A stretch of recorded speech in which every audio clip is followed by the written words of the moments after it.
Hello, ഇന്നത്തെ വീഡിയോയിൽ ഒരു കുട്ടി ഫ്രോക്ക് കട്ട് ചെയ്ത് സ്റ്റിച്ച് ചെയ്യുന്നതാണ് കാണിക്കുന്നത്. ഇതൊരു 28 ഡേ സെറിമണിക്ക് വേണ്ടിയിട്ട് നമ്മൾ സ്റ്റിച്ച് ചെയ്തിട്ടുള്ളൊരു ഡ്രസ്സാണ്. അപ്പോൾ നമുക്കിത് എങ്ങനെയാണ് വളരെ ഈസി ആയിട്ട് സ്റ്റിച്ച് ചെയ്തെടുക്കണമെന്നുള്ളത് നോക്കാം. ആദ്യം ഞാനിവിടെ ലൈനിങ് ആണ് കട്ട് ചെയ്തെടുക്കാൻ വേണ്ടിയിട്ട് പോകുന്നത്. അപ്പോൾ ലൈനിങ് ഇതുപോലെ 4ആയിട്ട് മടക്കി വയ്ക്കുക. മടക്കിയതിന് ശേഷം ഞാനിവിടെ മെഷർമെൻറ്റ്സ് ഒക്കെ മാർക്ക് ചെയ്ത് വെച്ചിട്ടുണ്ട്. എങ്ങനെയാണ് മെഷർമെൻറ്റ്സ് മാർക്ക് ചെയ്തേക്കുന്നത് എന്നുള്ളത് പറയാം. ആം ഹോൾ ഞാനിവിടെ 4 ഇഞ്ചാണ് എടുത്തിരിക്കുന്നത്. ഇനി ബോഡിയുടെ മെഷർമെൻറ്റ് ഞാനിവിടെ 5 ഇഞ്ചാണ് മാർക്ക് ചെയ്ത് വെച്ചിരിക്കുന്നത്. 5 ഇഞ്ചാണ് എനിക്ക് വേണ്ടത്. അപ്പോൾ ഞാനിവിടെ 5.5 ഇഞ്ച് മാർക്ക് ചെയ്യുന്നുണ്ട്. ഒരു തയ്യൽ തുമ്പിന് വേണ്ടിയിട്ടാണ് ഈ 1/2 ഇഞ്ച് മാർക്ക് ചെയ്ത് കൊടുക്കുന്നത്.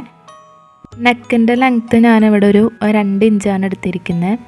ഇനി ടോട്ടൽ ഈ യോക്കിൻ്റെ ലെങ്ത്ത് ഞാനിവിടെ 6 ഇഞ്ചാണ് മാർക്ക് ചെയ്ത് കൊടുക്കുന്നത്. എനിക്ക് 5 ഇഞ്ച് മതി. അപ്പോൾ 6 ഇഞ്ച് തയ്യൽ തുമ്പിന് വേണ്ടിയിട്ടാണ് 1 ഇഞ്ച് കൂടുതൽ ഇട്ട് കൊടുത്തിരിക്കുന്നത്. നമുക്കത് കട്ട് ചെയ്തെടുക്കാം.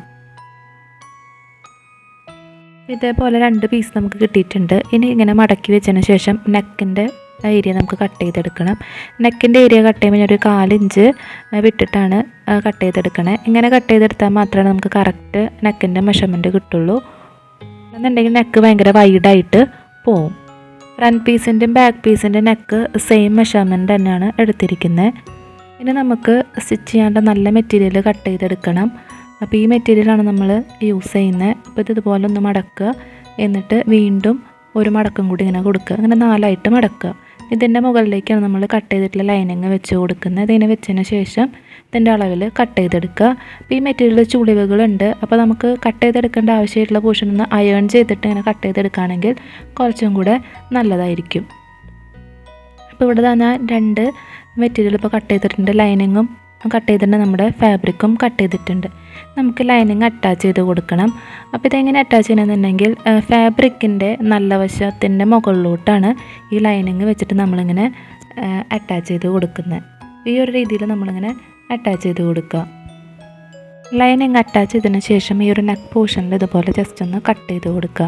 അങ്ങനെ കട്ട് ചെയ്ത് കൊടുത്താൽ മാത്രമാണ് നമ്മൾ ഇത് മറച്ചിടുമ്പോൾ നമുക്ക് നെക്ക് പെർഫെക്റ്റ് ആയിട്ട് കിട്ടുള്ളൂ. ഇതുപോലെ ബാക്കിലോട്ട് അത് മറച്ചെടുക്കുക. അപ്പോൾ 2 പോർഷൻ ഞാൻ ഇതുപോലെ സ്റ്റിച്ച് ചെയ്തെടുത്തിട്ടുണ്ട്. ഇനി ഇതൊന്ന് അയേൺ ചെയ്തെടുക്കുകയാണെങ്കിൽ കുറച്ചുകൂടി പെർഫെക്റ്റ് ആയിട്ട് കിട്ടും. അപ്പോൾ ഞാനത് അയേൺ ചെയ്യുമ്പോൾ നമുക്കിതുപോലെ തന്നെ പെർഫെക്റ്റ് ആയിട്ട് കിട്ടിയിട്ടുണ്ട്. ഈ ഉടുപ്പ് നമ്മൾ കെട്ടുടുപ്പായിട്ടാണല്ലോ ചെയ്യുന്നത്. അപ്പോൾ അതിനുള്ള കെട്ട് വെച്ച് കൊടുക്കണം. അപ്പോൾ അതിന് വേണ്ടിയിട്ട് ഞാനിവിടെ ആം ഹോളിൻ്റെ ഭാഗം നമുക്കൊന്ന് മടക്കി സ്റ്റിച്ച് ചെയ്ത് കൊടുക്കണം. അപ്പോൾ അത് സ്റ്റിച്ച് ചെയ്യാണ്. അപ്പോൾ അതിന് സ്റ്റിച്ച് ചെയ്യുന്നതിൻ്റെ ഉള്ളിൽ തന്നെ ഈ കെട്ട് അറ്റാച്ച് ചെയ്ത് കൊടുക്കുകയാണ് ചെയ്യുന്നത്.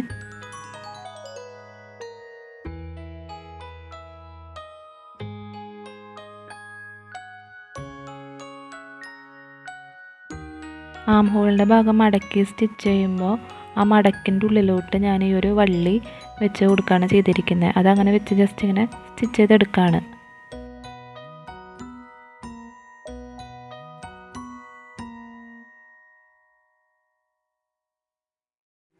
ഇതേപോലെയാണ് കെട്ടാനുള്ള വള്ളി അറ്റാച്ച് ചെയ്ത് കൊടുക്കേണ്ടത്. ഇതേപോലെ തന്നെ അടുത്ത പീസിലും വള്ളി അറ്റാച്ച് ചെയ്ത് കൊടുക്കുക. 2 പീസിലും കെട്ടാനുള്ള വള്ളി അറ്റാച്ച് ചെയ്ത് കൊടുത്തിട്ടുണ്ട്. അപ്പോൾ യോക്കിൻ്റെ സ്റ്റിച്ചിങ് കംപ്ലീറ്റ് ആയിട്ടുണ്ട്. നമുക്ക് സ്കേർട്ട് പീസ് കട്ട് ചെയ്തെടുക്കണം. അപ്പോൾ സ്കേർട്ട് പീസിൻ്റെ വീതി കുറച്ച് കൂടിയാലും കുഴപ്പമില്ല. നമ്മൾ പ്ലീറ്റ്സ് ഇട്ട് കൊടുക്കുന്നത് കൊണ്ട് പ്ലീറ്റ്സ് നമ്മൾ അതിനനുസരിച്ച് അഡ്ജസ്റ്റ് ചെയ്ത് ഇട്ട് കൊടുത്താൽ മതി. ലെങ്ത്ത് ഞാനിവിടെ 10 ഇഞ്ചാണ് എടുത്തിരിക്കുന്നത്. ഇനി ഇതിലോട്ട് ഇതുപോലെ കുഞ്ഞു കുഞ്ഞു പ്ലീറ്റ്സ് ഇങ്ങനെ വെച്ച് കൊടുക്കുക.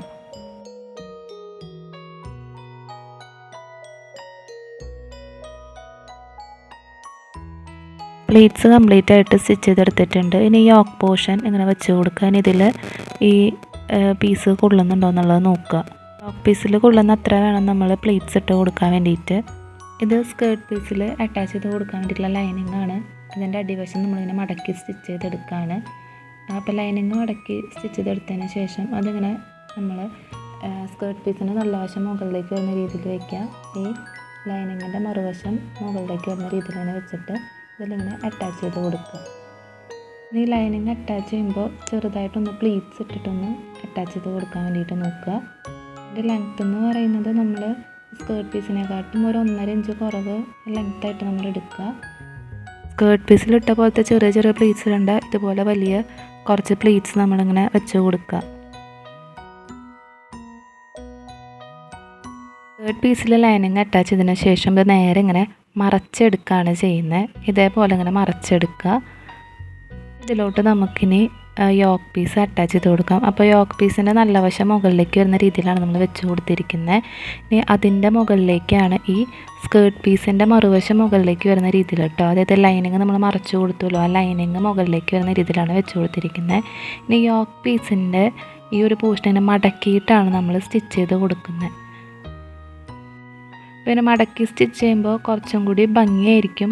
ഭംഗി മാത്രമല്ല, ഇപ്പോൾ കുഞ്ഞേ കുട്ടിയാണല്ലോ ഇടുന്നത്, അപ്പോൾ അവരുടെ ദേഹത്ത് ഇത് കുത്തി തറയ്ക്കാതിരിക്കാൻ വേണ്ടിയിട്ടും ഇതുപോലെ നമ്മൾ സ്റ്റിച്ച് ചെയ്യുകയാണെങ്കിൽ കുറച്ചും കൂടി നല്ലതാണ്.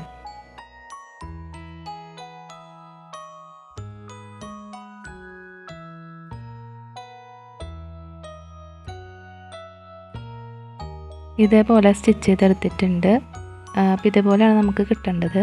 ഇതിൻ്റെ ബാക്ക് പീസ് നമ്മൾ നോക്കുകയാണെന്നുണ്ടെങ്കിൽ ഇതേ രീതിയിലാണ് കിട്ടിയിരിക്കുന്നത്.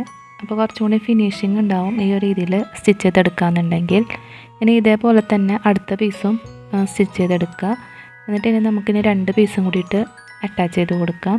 അപ്പോൾ ഒരെണ്ണത്തിൻ്റെ നല്ല വശം മുകളിലേക്ക് വരുന്ന രീതിയിലും ഒരെണ്ണത്തിൻ്റെ മറുവശം മുകളിലേക്ക് വരുന്ന രീതിയിലും വെച്ച് കൊടുക്കുക. സൈഡൊക്കെ നമ്മൾ കറക്റ്റായിട്ട് ഇതുപോലെ ഇങ്ങനെ വെച്ച് കൊടുക്കുക. കറക്റ്റ് ഒപ്പത്തിന് വെച്ച് കൊടുക്കുക. സൈഡ് ഇങ്ങനെ അറ്റാച്ച് ചെയ്ത് കൊടുക്കുക. സൈഡ് ഇങ്ങനെ സ്റ്റിച്ച് ചെയ്തിട്ട് ബാക്കി നിൽക്കുന്ന പോർഷൻ ജസ്റ്റ് ഒന്ന് മടക്കി സ്റ്റിച്ച് ചെയ്യുകയാണെങ്കിൽ നല്ലതാണ്. ഓവർലോക്ക് മെഷീൻ ആണെങ്കിൽ നമുക്ക് അത് ഓവർലോക്ക് ചെയ്ത് കൊടുക്കാം. അല്ലാത്ത പക്ഷം മടക്കി സ്റ്റിച്ച് ചെയ്യണം നല്ലത്. അപ്പോൾ ഉണ്ണികൾക്ക് അത് കംഫർട്ടായിട്ട് ഇരിക്കും ചെയ്യും. 2 സൈഡും സ്റ്റിച്ച് ചെയ്തെടുത്തിട്ടുണ്ട്. ഇനി നമുക്ക് ചെയ്യേണ്ടത് അടിവശം ഇതുപോലെ ഒന്ന് മടക്കി സ്റ്റിച്ച് ചെയ്ത് കൊടുക്കണം. ഇതാണ് ഡ്രസ്സിൻ്റെ ഫൈനൽ ലുക്ക്. അപ്പോൾ അതിൽ ബോയൊക്കെ അറ്റാച്ച് ചെയ്ത് കൊടുത്തിട്ടുണ്ട്. സ്റ്റിച്ചിങ്ങിൻ്റെ ജസ്റ്റ് ബേസിക്സ് അറിയാമെങ്കിൽ പോലും നമുക്ക് വളരെ എളുപ്പത്തിൽ ഈ ഒരു ഫ്രോക്ക് സ്റ്റിച്ച് ചെയ്തെടുക്കാൻ വേണ്ടിയിട്ട് പറ്റും. അപ്പോൾ ഈ ഒരു വീഡിയോ നിങ്ങൾക്ക് ഇഷ്ടപ്പെട്ട് യൂസ്ഫുൾ ആണെന്നുണ്ടെങ്കിൽ വീഡിയോ ഒന്ന് ലൈക്ക് ചെയ്യുക, ചാനൽ ഒന്ന് സബ്സ്ക്രൈബ് ചെയ്ത് സപ്പോർട്ട് ചെയ്യുക. താങ്ക്